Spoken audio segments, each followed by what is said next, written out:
The Texas Debates Race for Lieutenant Governor is brought to you by KERA, NBC5, Telemundo 39, the Texas Association of Broadcasters, the Texas Tribune, the Houston Chronicle, the San Antonio Express News, Houston Public Media, KUT in Austin, Texas State Networks, and the Freedom of Information Foundation of Texas. Welcome to the Texas Debates, Race for Lieutenant Governor. We're broadcasting live from the KERA Studios in Dallas and online at texasdebates.org. I'm KERA's Shelley Kofler, and I'll be the moderator during the next hour as we bring you the first statewide televised debate with the four Republicans competing for their party's nomination. 67-year-old Jerry Patterson is from Houston and has served as Texas Land Commissioner since 2003. He's also served in the state Senate and was a lieutenant colonel in the U.S. Marine Corps. Dan Patrick is 63. He's represented part of his hometown of Houston in the Texas Senate since 2007. He's a radio station owner and a talk show host.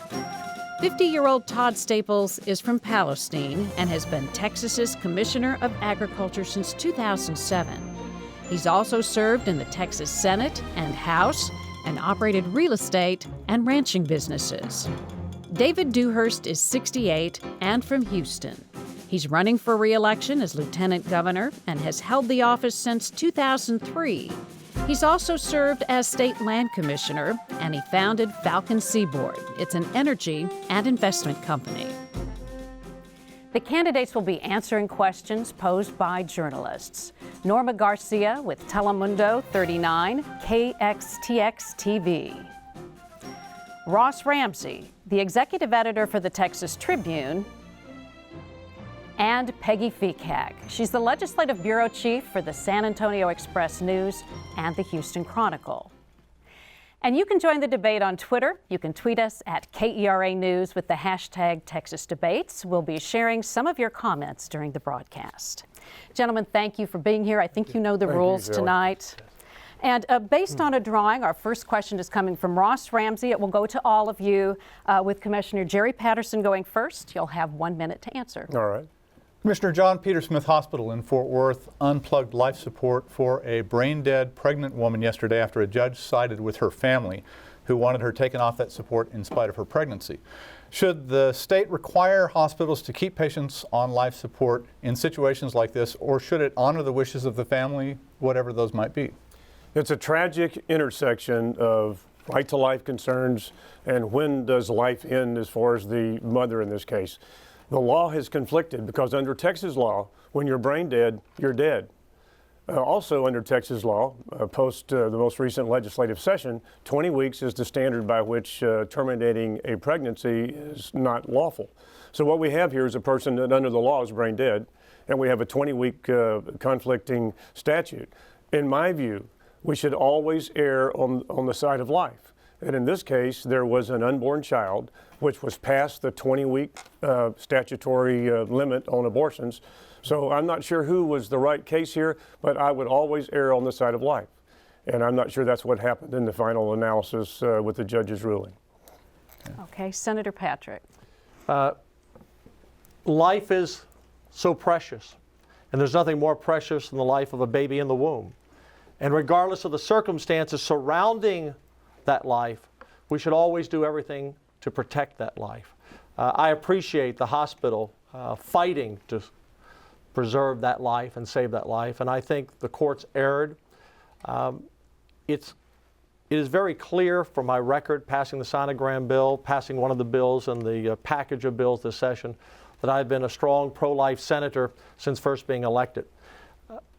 I can't think of anything more tragic than the situation that we had, both for the family and the difficulty for the hospital. But at the end of the decision, we're born in the image of God. And whenever we have the opportunity to preserve life, we should do that. That's our duty. As Christians, that's our duty, I believe, as legislators.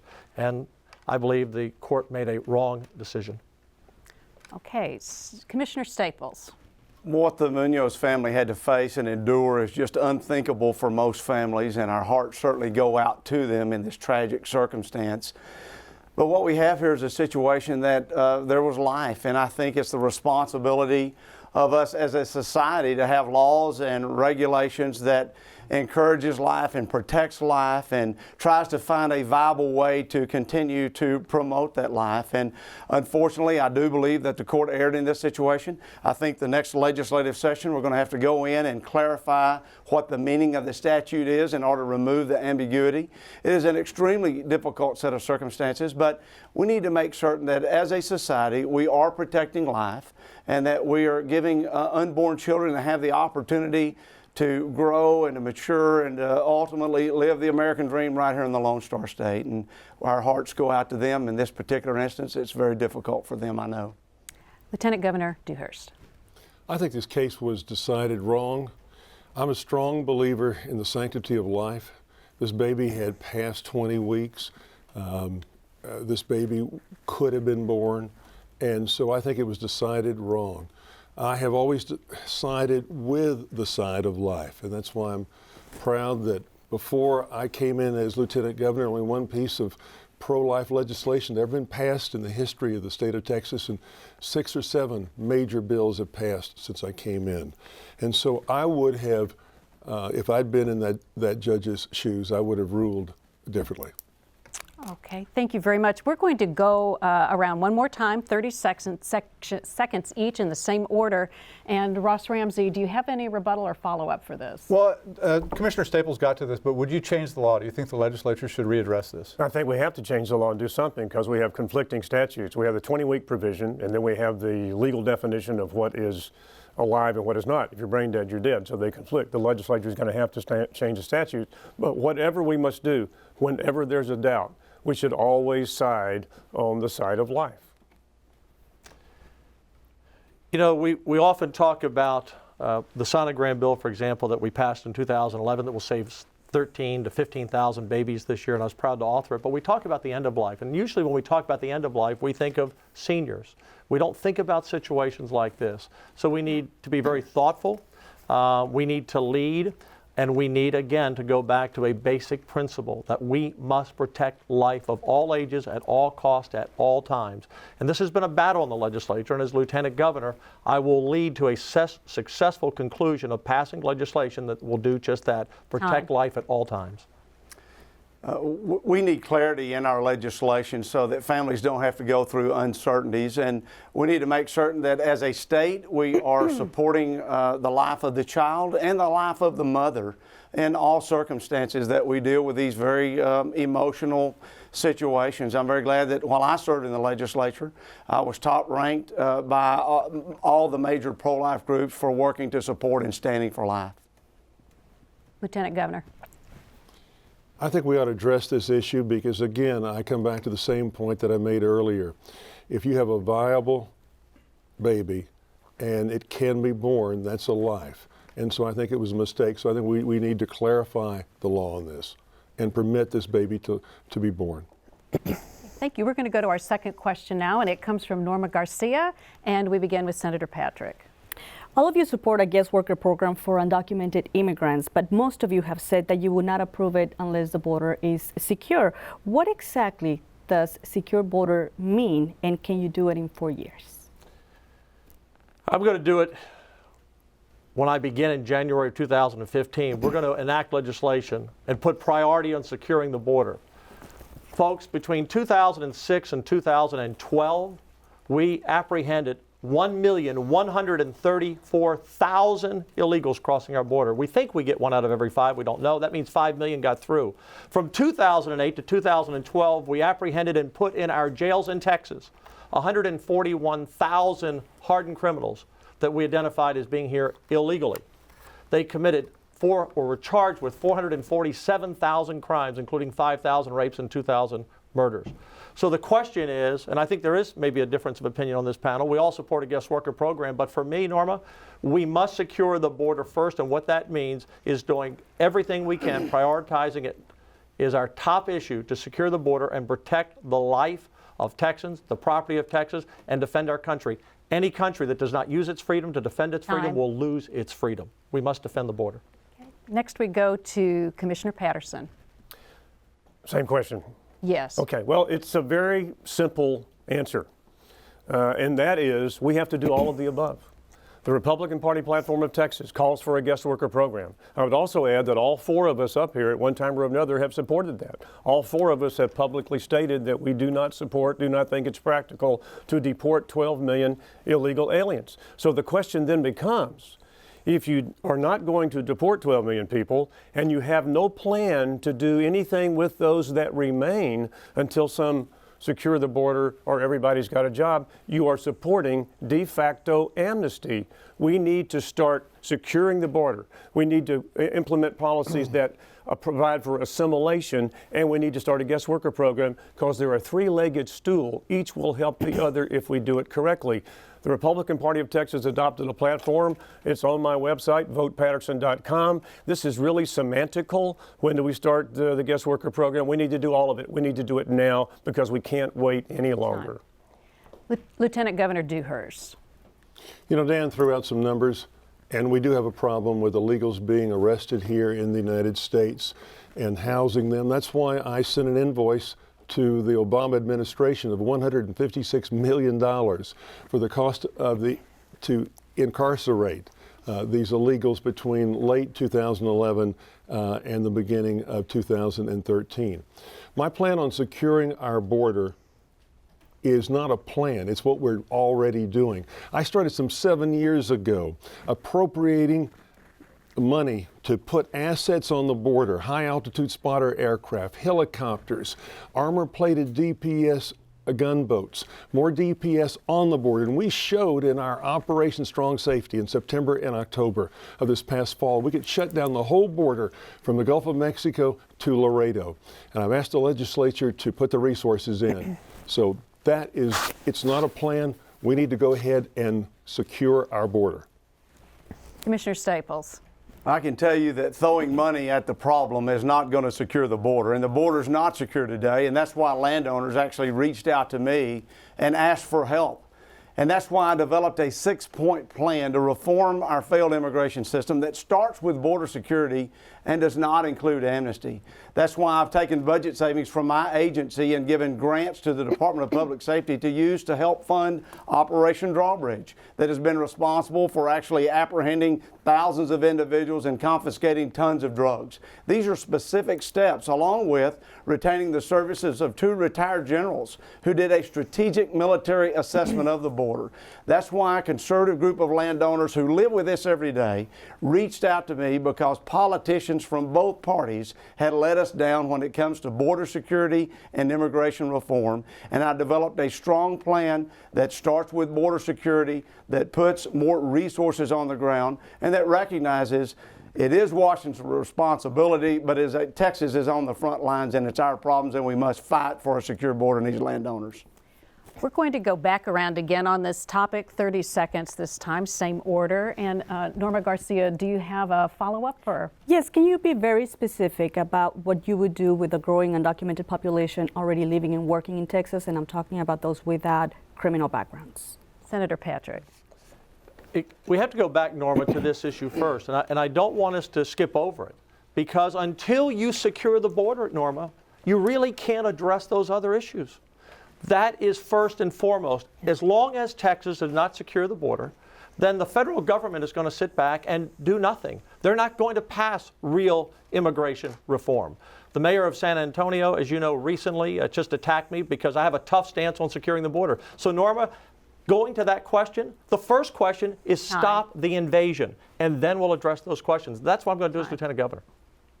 Commissioner Patterson. Well, maybe you should read the question again, because you know, my colleague here didn't answer the question. Your question was, what do we do now? And my answer is that we have to do something. And it's enumerated in the Republican Party platform. It's enumerated in my website. Would you rather have the Border Patrol chasing wait staff or coyotes and narco traffickers? We need to separate those two populations so we can focus on the coyotes and narco traffickers and criminals. And then we can take the wait staff and provide them a work permit without a path to citizenship and no amnesty. Thank you. Lieutenant Governor Dewhurst.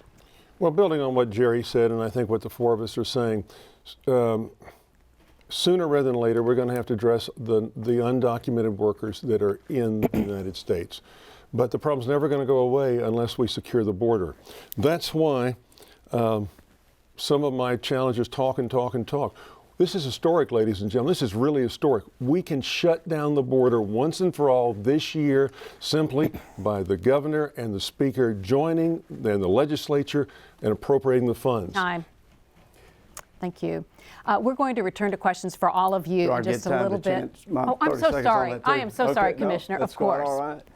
The reason why securing the border is so important is because we have a leader in Washington today that has lied to the American people. He said, if you like your health care plan, you can keep it. He's come to Texas and said the border is safer than ever. Those facts are simply not true, and that's why border security must be the first thing that we do. My 6-point plan does address the others, but it does start with border security. Governor Dewhurst has thrown money at the problem. It has not fixed it. It's unfortunate. It's not going to solve it. We need a strong border security plan that listens to the landowners. Okay, thank you very much, all of you. And we're going to return to questions for all of the panelists in a bit, but right now we want to spend some time talking to each of you one-on-one about something that's relevant with your campaign. So we're going to begin with Peggy Fikac, who has a question for Lieutenant Governor Dewhurst. You have a list of accomplishments to point to as Lieutenant Governor. You also have had instances that have raised questions. For example, your handling of Senator Wendy Davis's filibuster, which launched her as a political star, your decision to leave the Senate chamber during another abortion debate to meet your consultant at a restaurant, and a personal call you made to the Allen Police Department to try to get a relative out of jail. What do you say to those who question your leadership and judgment at this point in your political career? I have shown repeatedly over the years that I am a strong a conservative leader. If I was a conservative leader, our economy in Texas would look more like California's. Quite frankly, Barack Obama and the Democrats created Wendy Davis. As Senator Patrick knows, he was in the room. I brought all the Republican senators together, and none of them wanted to give up the filibuster right, so we went out there and marched out there to break the filibuster. The bottom line is results. I'm a career businessman. When you look at the results, protecting a women's health and the life of the unborn, 1. Wendy Davis, 0. Wendy Davis is going to go down faster than she went up when Greg Abbott beats her in November. On these other issues, what kind of man wouldn't call when your family calls you late at night? What kind of man wouldn't inquire about how you post bond? No, I think it would take I wouldn't like that type of man that wouldn't make a call for your family and wouldn't make a call for the people of Texas. Peggy's going to continue talking to you just a little bit. One other question. You told the Associated Press in a recent interview that if reelected, you expect this will be your last term because you need to earn more money. What would you say to those who wonder if you are eager to continue in this job? I wouldn't be running unless I was eager to run for this job. I came into this session happy that I wasn't sitting in the minority up in Washington with a gale force wind at my back, and we got a lot accomplished. This session was the most successful a conservative session we've had in decades. And I'm proud of this session. I'm proud of what we got accomplished for the people of Texas. I'm running for re-election to keep Texas the model for the rest of the country on how to grow and how to create jobs and opportunity.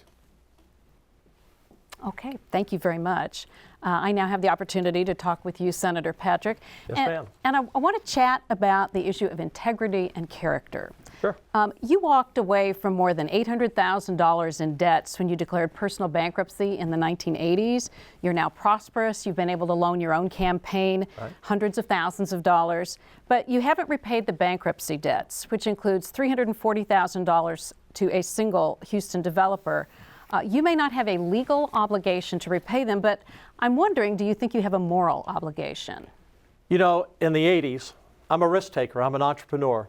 And when you're an entrepreneur, sometimes you fail along the way before you become successful. And in the 80s, a lot of people failed in Texas when we had our recession, when oil went from $30 to $10 a barrel overnight. And I did too. We don't have debtor's prison in Texas or in America, but we have bankruptcy courts that allow you to get on your own 2 feet and start all over again. And it took me about 10 years to get back on our feet. And I'm proud of what we've accomplished. We paid millions of dollars in taxes. I've raised over $16 million for charity. My wife and I have donated nearly $1 million.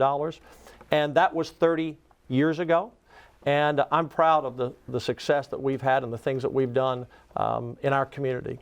So some people can criticize that if they wish, but those were the laws. I declared bankruptcy. I started all over. And I was told when I came to Texas, one thing about Texas, they will help you succeed.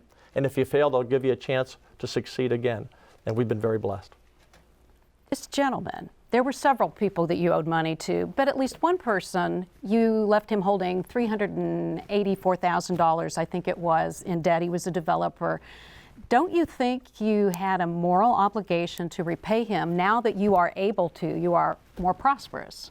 Once again, the law of bankruptcy allows you to start with a clean slate. And I don't know that specific instance, but I followed the law. It was very tough. Let me tell you something. It's very tough when you lose everything you have, including your college savings for your children. You give up everything. It's a tough deal. And we started. But you've recovered. And we have recovered. And it took 10 years to get back on my feet and 20 to 25 years to recover. And we're a successful business. Again, we've generated, Be an Angel Charity says we've generated $16 million for them through our radio station. We've given almost $1 million in charity. And you know what? Let me ask it this way. Yes, ma'am. If someone owed you and your radio station $300,000, they couldn't pay it for a while, but then they were in a position where they could repay, wouldn't you want them to repay the debt? You know, we have people that owe us, and they've had their failures, and they haven't paid, and if they've declared a bankruptcy, we move on. It's the law of the land. We don't have debtor's prison in the United States. The whole purpose is for people to be able to start over anew, and that's what I did. And I'm very proud of our success. Okay, Senator Patrick, thank you. Our next one-on-one conversation comes from Norma, and it's for Commissioner Staples. Yes, Commissioner, I want to ask you about your voting record and consistency on your beliefs. Your opponents accuse you of flip-flopping on the issue of immigration by voting for in-state tuition and driver's licenses for undocumented immigrants in 2001. You now say you're against both of them. Did you flip-flop on the issues, or do you believe you made a mistake then? You know, when politicians are running for office, they will get a very creative imagination. And the reality is, in 2001, I was voted as the most conservative member of the Texas Senate. The driver's license bill in question was a DPS cleanup bill. On the in-state tuition bill, I, along with about 169 members of the Senate, or of the entire legislature, actually voted for in-state tuition, but it was based on two precepts.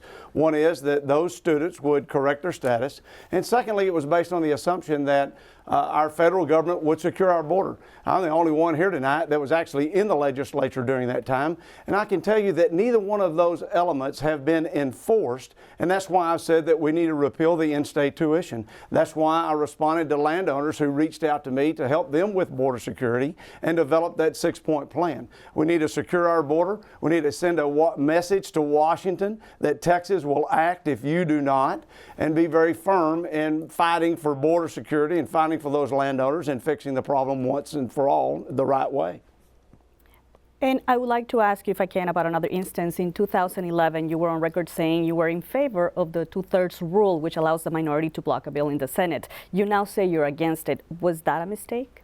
Norma, if you read the transcript of the interview about the 2/3 rule, what I said is the 2/3 rule worked very well in Texas for 100 years. But now we've come to the point where we are a two-party state, and you have a liberal group of senators that are voting in bloc. And therefore I said we can eliminate the 2/3 rule and replace it with a 60% threshold. I do believe we need to continue to slow the process down. My belief is we have too many laws, not too few. I've been very consistent, very determined in order to move a conservative agenda forward, and that's where I've been on those issues, and that's where I am today. So are you for it or against it? I said that we should repeal the 2/3 rule and replace it with a 60% rule. And that's where I am today, and that's where I have been on focusing on this issue. Okay, thank you very much. And now Ross Ramsey is going to have a conversation with Commissioner Patterson. Commissioner Patterson, you have said you will be able to support yourself as Lieutenant Governor on its $7,200 annual salary by collecting your state pension while you're also on the state payroll. And that's legal, but how does it look to voters looking for an economic conservative and looking for people, conservatives writing a budget? Well, it's very simple. I'm going to give up my state salary, which I've said probably about 2 or 3 months ago. And I know that's symbolic, but I have a legislative pension. I'm not able to make a living, frankly, on $600 a month. I'm not sure many people that are. And frankly, I had a guy the other day said, "How much does that job pay?" And I said, $600. And he said, "How much the job you have now pay?" I said, "About 10 grand a month." He said, "I'm not voting for you." It's just pretty simple. Anybody would do that, it's not somebody I can vote for. Should the state allow people who are on the payroll to collect their pensions? As a matter of policy, if someone's on the payroll for $600 a month, I think that might be an option available to them. Of course, if you don't collect it now, you collect more later. Your pension monthly amount is less the earlier you take it. But you believe the state should allow office holders to collect a salary and a pension at $600 a month. Frankly, I think office holders should not even make $600 a month. That money should go into the ERS retirement plan and help fund that plan. Okay. Let me change subjects a little bit. As the author of the state's concealed handgun law and an outspoken advocate of gun rights, do you think there should be restrictions of any kind? Is there a line anywhere? Should we allow handguns at A&M UT football games? Should we have allowed handguns in the Capitol when all of those people were there for the abortion debate in June? I think the answer is yes. The one venue that I believe that maybe handguns shouldn't be there, although it kind of enhances the quality of the service, is a bar. That's about it for me. And private property. Private property premise holders have the right and should have the right as a fundamental property right to say you can't come on my property with a gun. But in public venues, the prohibited locations should be restricted dramatically. We should have campus carry, and I'm in favor of open carry as well.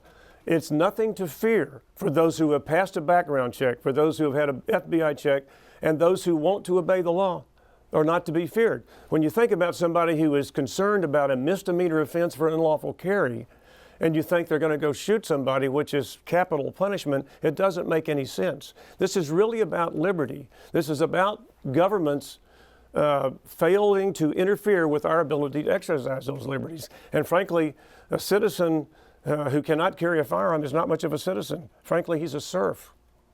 Okay, thank you. Thank you very much. We're now going to return to the questions for all of you. This one comes from Peggy Fikac, and we begin with Commissioner Staples. Sure. You each describe yourselves as pro-life. Do you believe that a woman should be able to choose abortion in cases of rape or incest? And secondly, what should the state do to help low-income women support themselves while they're pregnant and new mothers? I believe that abortion should never be used as a form of birth control. I think we need, as a society, to promote the culture of life. And I think our law should reflect that. And I'm very proud, as a member of the House and Senate both, I was top ranked by all the major pro-life groups for taking that strong stand. In extreme circumstances, when a mother's life is in danger, then you could have a conversation about that circumstance. But as a matter of law, we need to promote life. It should not be used as a form of abortion. And I'm very proud of that in my own family. My sister is adopted, and we're very proud to provide that loving alternative. And I think that needs to be what we do as a society. And we do also need to help mothers in that situation. We certainly need to make certain they have access to medical care so that they could care for themselves and the child so that they can both have an opportunity for a successful life. Lieutenant Governor Dewhurst. I'm strongly pro-life, and I've been endorsed by the 4 largest pro-life organizations, and I appreciate their support. I've worked over the years in order to protect women's health and to protect the preborn. But I believe strongly that the life of the mother has to be protected. And that's why that if there's a question about the life of the mother, I am supportive. But like Todd had just mentioned, I have a problem with abortion being used as a birth control method. Commissioner Patterson. Well, it's pretty simple. I mean, the caveats about rape and incest have been, discussed for quite some time. My answer is either it is life or it's not. And to say that we have a child, an unborn child, that is a result of a rape and somehow that's less lifelike or inferior to the life that was through a natural, non-catastrophic event like that doesn't make any sense. It's either life or it's not life. So I do not support exceptions for rape and incest. We have to always err on the side of life. And if you do that, you will always be true to your principles. But rape and incest are not legitimate exceptions, in my opinion. Senator Patrick. Once again, it is a life, and we're born in the image of God. You know, I tell folks when I speak all the time, I'm a Christian first, a conservative second, and a Republican third. And you don't check those values and beliefs at the door, no matter the circumstance. The only exception would be if the life of the mother was truly in danger, for that doctor and that family to make that decision of the mother and the baby. But that is rare, and that has to be that decision. But you always protect life in every situation. And from everything I've studied and everything I've read, in those rare circumstances where the life of the mother is on the line, most mothers say, let my baby live. And this is an issue that I think 100 years from now, people will look back on and say, what was our country thinking when we aborted 50 million innocent lives? Time. What were they thinking? And they'll think that we had lost our way. Okay, we're going to go back around again for 30 seconds. And Peggy, do you want to redirect? Yes, Commissioner Staples and Lieutenant Governor Dewhurst, I just want to make sure I'm clear on your answers. You each oppose exceptions for rape or incest, is that right? That's correct. I want to make certain that we're promoting a culture of life, and that I want to make certain that we're really working hard to protect the mother and the child. And it's a tragic circumstance in those extreme emergencies when that would occur. So we need to, in all circumstances, help the mother and the child and help both lives. Governor? I feel the same way, but I want to go back and talk about the life of the mother. We've got to protect a woman's life that's at risk as the mother needs to be protected. God forbid, with any of our relatives, that should happen. We'd want to protect. I mean, I'm not making any announcement this evening. If my wife was pregnant, she's not. And her life was at risk. I'd certainly want to make sure that she's protected. If I could have one more follow-up. Sure. Just, I think I would be interested in knowing whether any of you have any thought about how much money, if any, the state should put toward helping women who are low income, who are pregnant and will be giving birth to a child they'll be responsible for. Commissioner Patterson, it's your turn. Well, you know, you asked for an amount, I can't tell you. But one thing that I would like to do that kind of goes hand in hand in that, it's something that probably differing opinions can agree on. We need to take a look at our family code and make it easier for children to be adopted. We have too many lawyers, too much process, too much burden, too much time. And there are mothers who would gladly give up their child for adoption, but the process is cumbersome. As to providing necessary, sustenance for mothers, I mean, I'm in favor of that. You asked for a number, I can't give it to you, but we need to do more than we're doing now, particularly on reforming adoption laws. Senator Patrick. You know, as Lieutenant Governor, I would be consistent.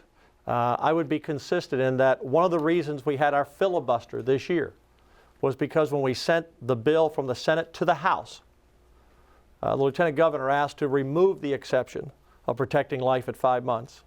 And it was because the bill was amended to take that out, that it went to the House, that it was amended, it came back, which created the filibuster. As Lieutenant Governor, I would never, ever weaken a pro-life bill. I would only strengthen it.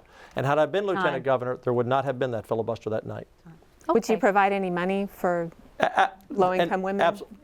Peggy, absolutely. Look, I will do whatever it takes and go to the private sector and raise the money to do whatever it takes to protect life. There's a limit. We shouldn't always look to government, but we look to the private sector.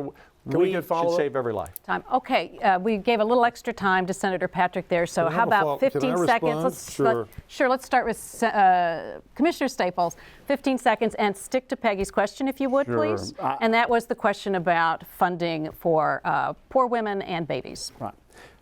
Texans should be very proud that we have faith-based institutions, private resource centers that provide living alternatives and pregnancy help centers. And that's an exciting thing when the private sector comes together to help meet the needs of these individuals. A specific amount of money should be set aside. We want to make certain, though, that the private sector is fulfilling that responsibility before we look to government to do that. Thank you. Lieutenant Governor. In 2007, because of just this challenge, I put into law our nurse practitioner partnership, in which First-time young pregnant women under Medicaid are provided a nurse practitioner so that they learn how to take care of themselves, take care of the baby. And Dan, what you said was not true. Commissioner Patterson, would you like another 20 seconds? There's a lot of things we don't know, and Peggy just brought something up that I had not thought of. I was focusing on reforming adoption laws. We need to look at the whole package in that committee that we're going to put together and see what we can do to dampen the desperation that young mothers-to-be have, to give them alternatives and to give them help in finding those alternatives. Is a really good idea. Okay, thank you very much. We're going to move to another question now, and I have this question. It's first to the Lieutenant Governor, Lieutenant Governor Dewhurst. A recent poll shows a majority of Texans want to legalize the use of medical marijuana in Texas, and like Governor Rick Perry said a week or so ago, they want lower penalties for recreational use. So if you possess a small amount of marijuana, for example, you'd be fined instead of going to jail. So what I'd like to know is what changes in Texas's marijuana laws would you support, and would you legalize it? No, I would not legalize it. I would not decriminalize it. I think marijuana can be an addictive drug and cause problems for people that are suffering from that addiction.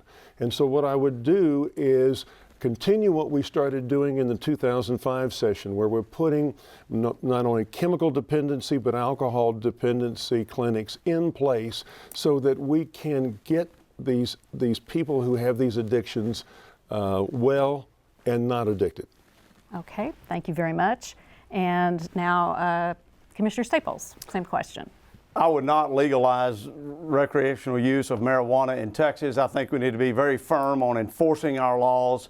We need to be smart on enforcing our laws as well. We know the Texas Public Policy Foundation has a Right on Crime initiative. We need to make certain that we have programs in place to reduce perpetual and habitual violators of our law, get them onto a better track. But we do not need to lower our standards and to allow what's going on around in the rest of the country to happen in Texas. Very proud of our great state, very proud that we are support our local law enforcement officers and our state law enforcement officers, and as Lieutenant Governor, I would make certain that we uphold the laws that we have in the land.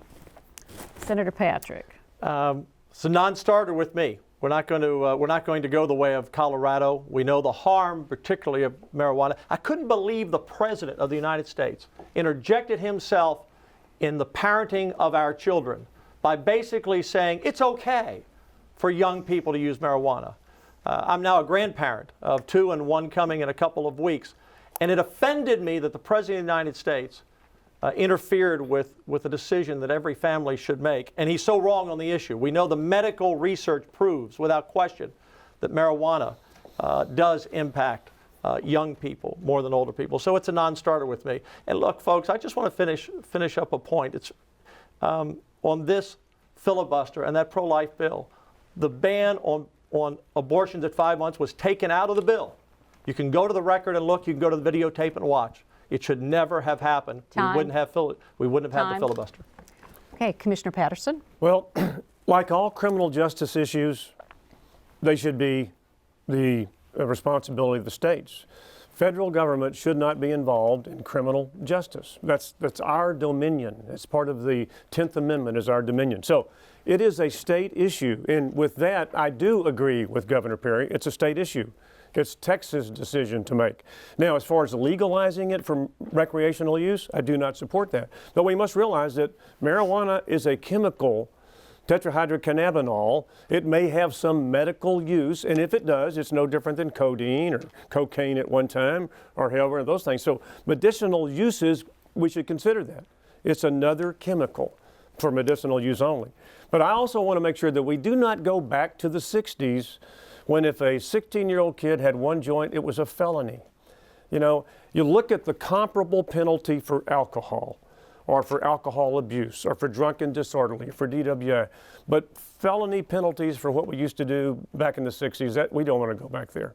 Okay, we're going to go around again, and I'd like you to address the medical marijuana issue, because in this poll, I think it was more than 60% of Texans, and I have to say, in looking at the poll, the greatest number of respondents were Republicans. They support the use of medical marijuana. Lieutenant Governor.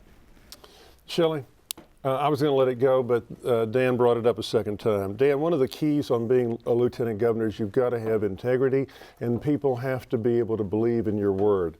You know as well as I do, because I brought you in, you were in the Ramsey room, and we couldn't get the senators on board with the fourth element of the pro-life bill. You were there, you heard it, and so I told the Republican senators, fine, I'm supporting all four parts, including lowering the deadline from 6 months to 5 months. And we're going to send it over to the House. They'll put it on. It's going to come right back.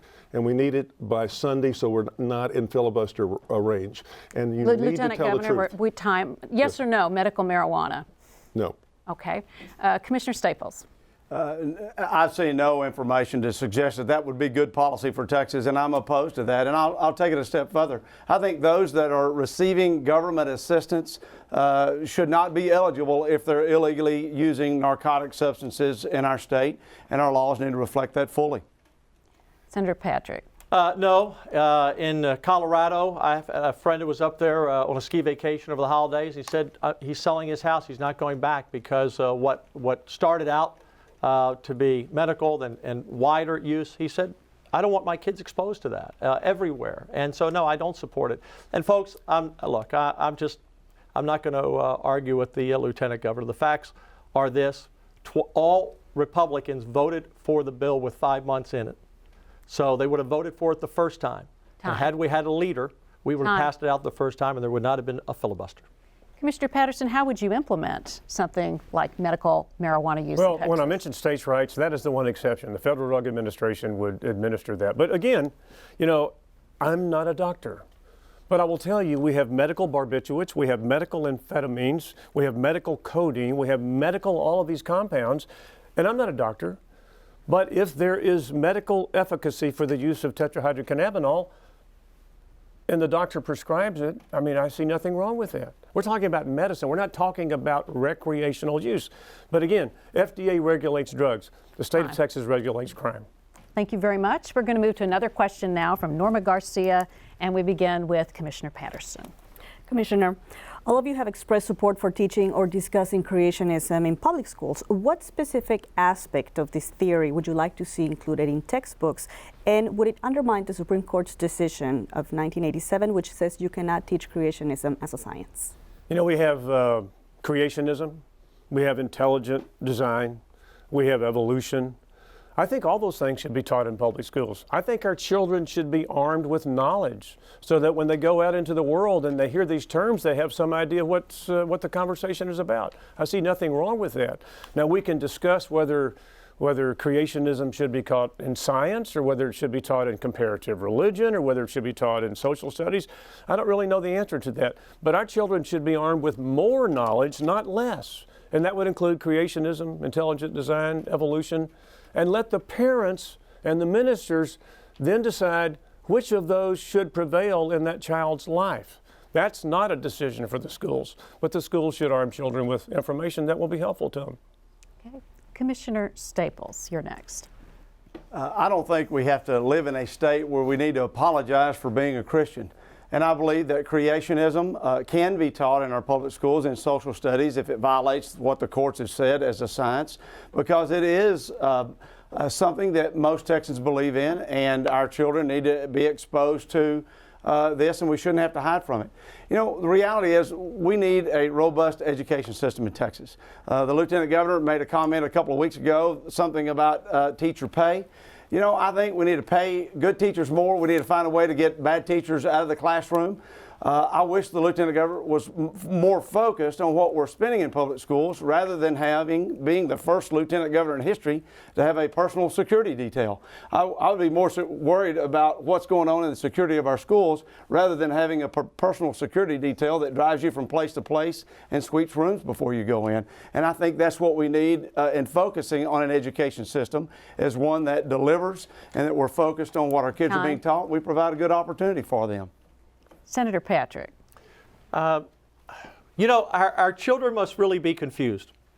We want them to go to church on Sunday, and we teach them about Jesus Christ. And then they go to school on Monday. They can't pray. They can't learn about creationism. they must really be confused. And they have a right to be confused, because we, as Christians, have yielded to the secular left and let them rule the day in this country. We're a nation founded on the Word of God, the Judeo-Christian principles of the Old and New Testament. I believe we've been blessed by God as a nation. Number one, we have blessed Israel, but we're the only constitution ever founded on the inalienable rights by our Creator, not government. So when it comes to creationism, not only should it be taught, it should be triumphed. It should be heralded. And as Chair of Education this past session, besides the sweeping reforms we passed, one bill I was proud to co-sponsor in the Senate, and that was the Merry Christmas bill that brought Christmas back into our schools. I was tired of winter holidays. Lieutenant Governor Dewhurst. Thank you, Shelley. I happen to believe as a Christian in creationism, but I understand that it alone cannot be taught. And I am fine with teaching creationism, intelligent design, and evolution. And then let the students, with advice and counsel and the love of their parents, decide for themselves which one of the three that they believe in. I think that's the fairest way, and all three should be taught. As far as my friend here is talking about our public education system, I'm proud of having championed improving publication over the years. I'm proud of passing a landmark school finance bill in 2006 in which we put a record amount of new funds in. I'm proud of putting incentive pay for good teachers so they work together. But I want to see merit pay. I want to see all of our good teachers in the classroom. Not average teachers, great teachers. Thank you. Norma, we'll go back around for 30 seconds for each. Do you want to redirect? Yes, clarification. Would you like to see creationism specifically on textbooks? And how would you handle diversity in schools, considering the fact that not all students are Christians? Okay, Commissioner Patterson. Is that the same question, or is this? No, this is a follow-up. I just want some specification. Would you like to see it in textbooks? You know, as I mentioned in my earlier answer, comparative religion. I think kids growing up in Texas ought to learn about other religions as well, in part so they feel more comfortable with their own, in part because they see some of the things that would give them pause.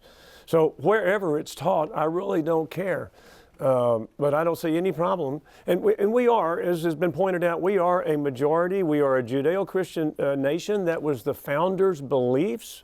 And we should not be ashamed of that. But we should also be, just like Thomas Jefferson, tolerant. Thank you. Commissioner Staples.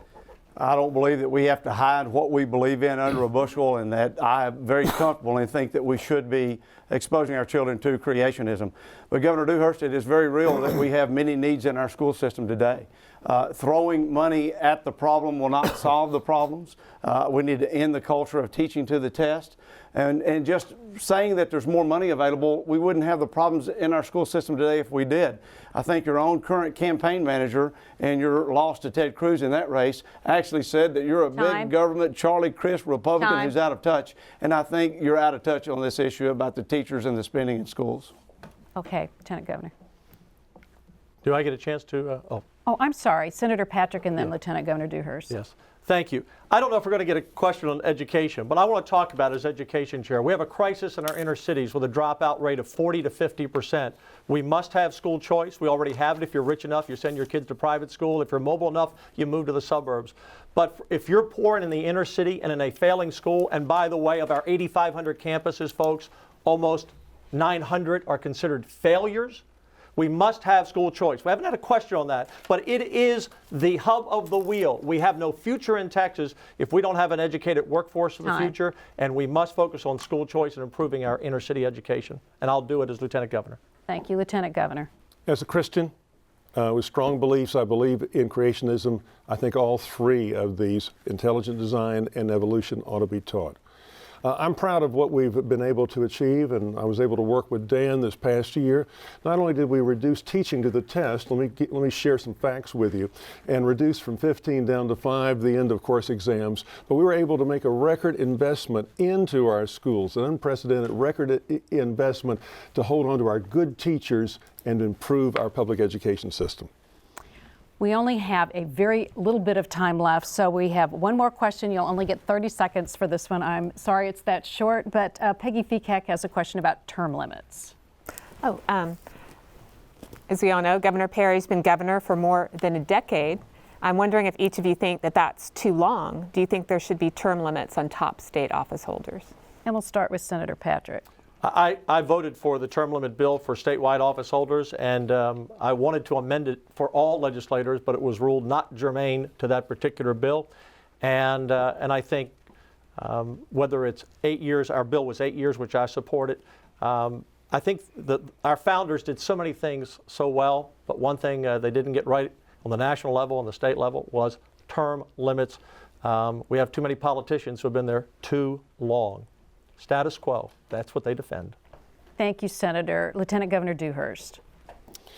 Dan, if you'll remember this year, I agreed with the intent of passing term limits. I passed out the term limit bill on statewide elected officials, and I did it enthusiastically.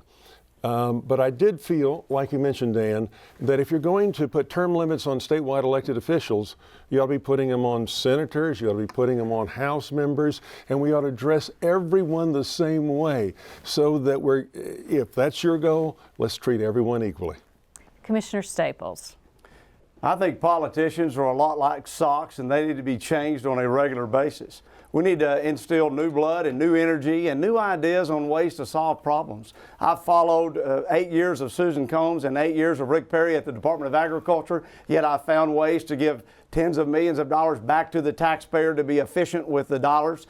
And Governor Dewhurst, it just rings a little hollow to suggest that you're for term limits, which I am, in our top offices when you're asking for yet, I think it's a 4th term here. So if you really believed in them, I think you'd be going back and replenishing your pocketbook, which is what you said you wanted to do last week. Commissioner Patterson. California has term limits. How's that working? We always look for the easy way out. And what I tell you is term limits will empower, but they won't empower voters. They'll empower the bureaucracy, they'll empower the staff, and they'll empower the lobby that were there when you got there. I trust the voters, and I do not accept the premise that voters are somehow incompetent, incapable, or irresponsible to make good choices. I support term limits. I believe politicians have shelf lives, and I believe the voters should make that determination. Thank you, Commissioner. We'd now like to give each of you an opportunity to make a closing statement, and based on a drawing, Lieutenant Governor Dewhurst will be first. 60 seconds. Well, thank you. Ladies and gentlemen, thank you for watching this evening. Let me just start off by saying there's a big difference between being your lieutenant governor and wanting to be your lieutenant governor. I'm a career businessman. I look at results. And so whether we're talking about border security and immigration, I'm looking at the results. We have proven, and we're there to go ahead and shut down the border now, this year. Whether we're talking about passing the pro-life bill, I got it passed, and that is the most important thing.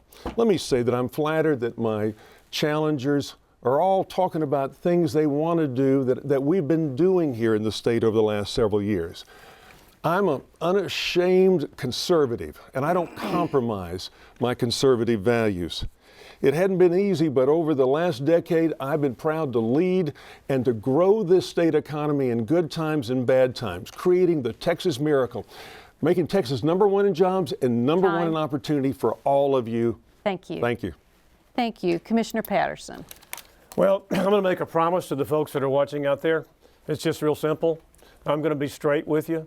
My story, my answer will be the same regardless of the venue or regardless of who asked the question. I won't tell you in October that I support the repeal of the 17th Amendment and then tell you in January, no, they misquoted me.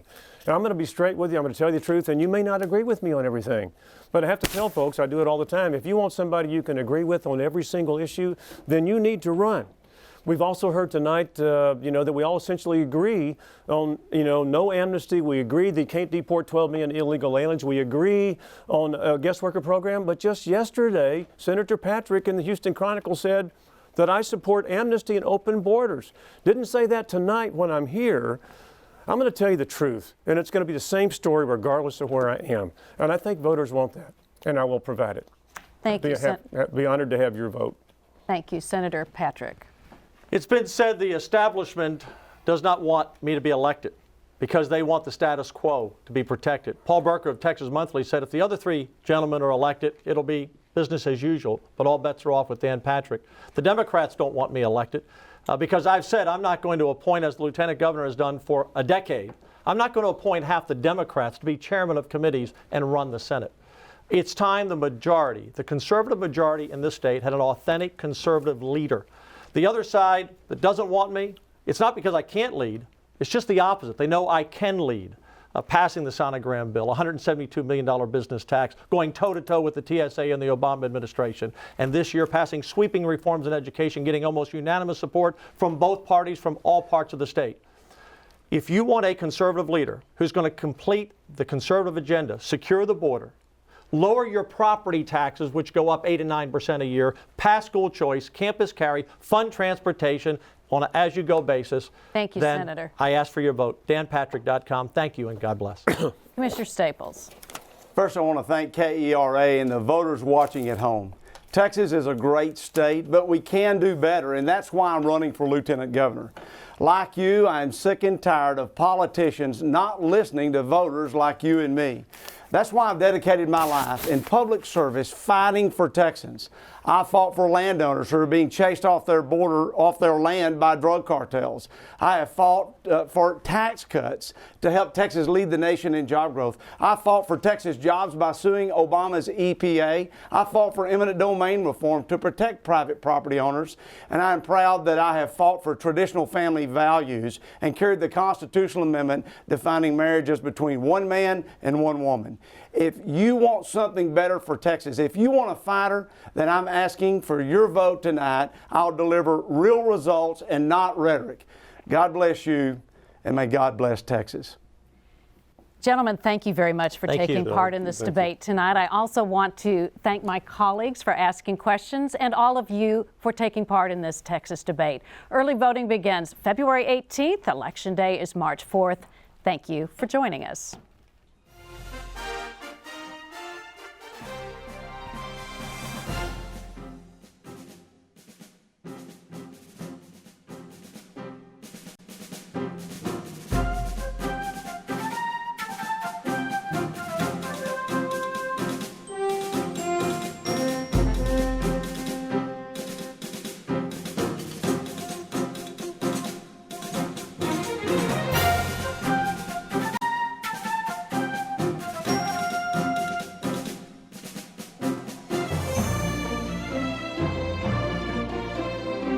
The Texas Debates Race for Lieutenant Governor has been brought to you by KERA, NBC5, Telemundo 39, the Texas Association of Broadcasters, the Texas Tribune, the Houston Chronicle, the San Antonio Express News, Houston Public Media, KUT in Austin, Texas State Networks, and the Freedom of Information Foundation of Texas.